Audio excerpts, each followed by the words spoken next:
So much has happened in the 2020 presidential campaign over the past week. President Trump contracted the coronavirus and was released after spending the weekend at Walter Reed Medical Center. The first and only vice presidential debate of the campaign was held in Utah between incumbent Mike Pence and challenger Kamala Harris. The Commission on Presidential Debates changed the in-person town meeting's second presidential debate, which was scheduled for next week, to a virtual one due to COVID concerns. But President Trump objected, saying he would not do a virtual debate. We begin this evening with my conversation with Professor Elizabeth Markovits of Mount Holyoke College on this tumultuous week in politics, from the vice presidential debate to President Trump's COVID-19 diagnosis.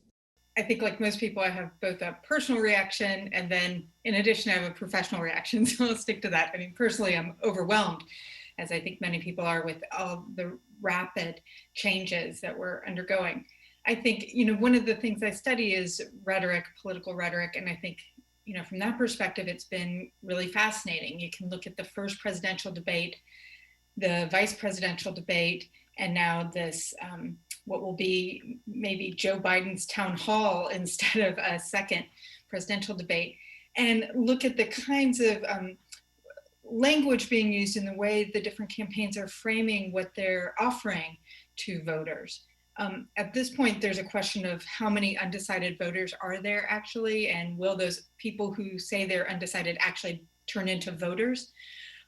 So a lot of it seems like we're watching just, maybe people are tuning in to see their side win or to see what's going to happen, because there's a huge entertainment value to it, unfortunately, rather than a reasoned, thoughtful consideration of the different policy ideas at play. Yeah. Professor Markovits, you're a student of political rhetoric. Have you seen a rhetoric of the nature we're seeing during this campaign in the past, or is this a first, do you feel?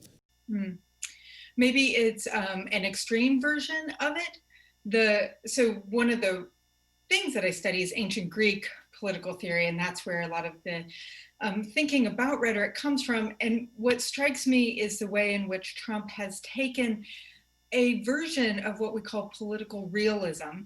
There are lots of versions of it. It might be, we talk about realism versus idealism. He takes a version of realism to its absolute extreme. Realists are interested in power. Power is seen as a source of authority. And the kind of raw realism that Trump exhibits is, my power is everything, right? So we won the election, we can do what we want with the Supreme Court. The norms that were put into place in the last administration by the Senate, saying we would not confirm a new Supreme Court nominee during an election year, those are wiped away. There's no greater authority, not religion, not science, not convention, not alliances, than the power. And we see Trump invoke that all the time. And so that to me is very striking. I don't think we've ever seen a version as raw or as emboldened as we do with Trump, but that has existed, and that we hear about that first in Thucydides' History of the Peloponnesian War, when the Athenians say, the strong do what they want and the weak suffer what they must. Professor, this past week we saw the first vice presidential debate and the only vice presidential debate of this campaign. Kamala Harris, the first woman of color on a major party ticket, participating with Vice President Mike Pence. What were your takeaways from this debate as you watched it? What we saw there is a lot of what we would expect and what pundits predicted, right? Pence is really well known for his super calm demeanor, his ability to deliver his message, to redirect or not answer questions he doesn't want to answer. And he did a lot of that in the debate. Harris also got out what she wanted to say, clearly, but I do think it's clear she made more attempts to answer the moderator's questions.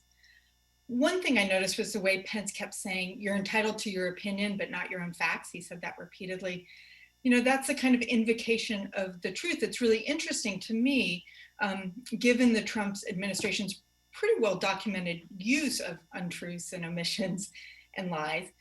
I think it points to the way in which we sometimes make claims about what we're saying in order to shore it up without actually saying the truth. So I'll say, I'm telling you the truth rather than actually telling you the truth.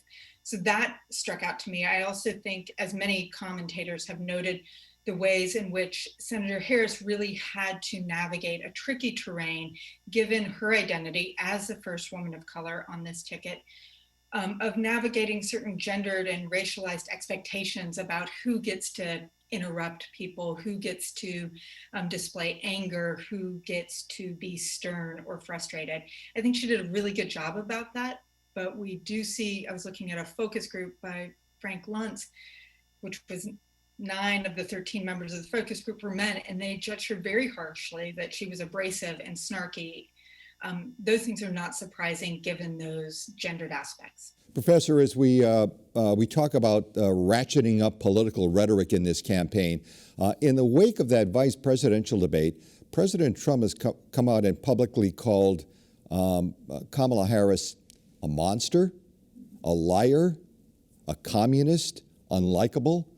What does that tell you about the president's state of mind at this point, and what his intentions are in terms of moving forward in this campaign? I don't know about his state of mind at this moment. I think these are in line with comments he's made before. I think women in power are especially triggering for him. He seems to reserve certain types of comments, disgusting, monstrous, for women, right? Men are made, when he's criticizing men, they're weak and pathetic, right? But women are disgusting. These are in fact the sort of dynamics I mentioned earlier, those gendered and racialized expectations and stereotypes and biases that many of us hold that sort of bubble up out of him. And, you know, they are in line with some views that are already out there that Trump sort of has brought together in a person. A lot of times politicians would not say, you would not say the quiet part out loud. He does.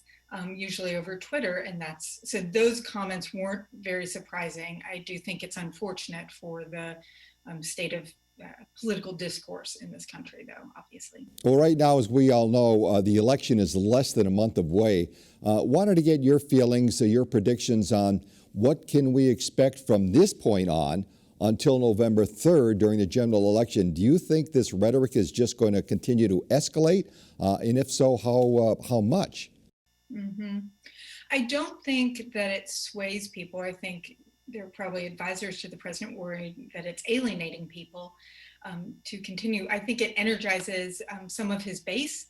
And so it depends on what and if there is what the strategy is. Is it to make sure that base shows up, or is it to staunch bleeding and make sure no one else leaves? If it's to make sure no one else leaves, then it should probably pretty clearly end.